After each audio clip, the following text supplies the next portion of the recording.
রাজ্যের নতুন পরিবহন মন্ত্রী এবং শ্রম দপ্তরের মন্ত্রী হলেন অর্জুন সিং। অর্জুন দা এই মুহূর্তে আমাদের সঙ্গে টেলিফোন লাইনে রয়েছেন। অর্জুন দা, অভিনন্দন। অর্জুন দা, কোন কোন দিকে নজর দেবেন মন্ত্রী হওয়ার পর এই দুটি দপ্তরের? পুরো বাংলাকেই তৃণমূল সরকার পিসি ভাইপো শেষ করে দিয়েছে, সব দিকে কাজ করতে হবে। কিন্তু আমরা দেখছি আমাদের রাজ্যের মুখ্যমন্ত্রী 1.5 বছরের আইন, মানে 1.5 বছর লাগতো আইন, এখানে আইনের শাসন আনার, সেটা উনি 1 মাসের মধ্যে করিয়ে দিলেন।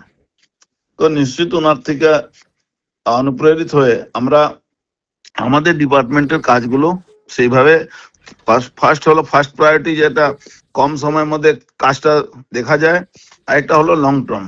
এই ফার্স্ট 3 মাসের একটা রোড ম্যাপ তৈরি করে আমাদের কাজ করতে হবে। শ্রম দপ্তরের সেই অবস্থা, জুট মিল গুলো পুরো বন্ধ আছে। ট্রান্সপোর্টের তো জানেন প্রায় সরকারি বাস রাস্তা থেকে উঠে গেছে। সমস্ত ব্যবস্থাকে ঠিক করার জন্য চেষ্টা করবো। ধন্যবাদ অর্জুন দা।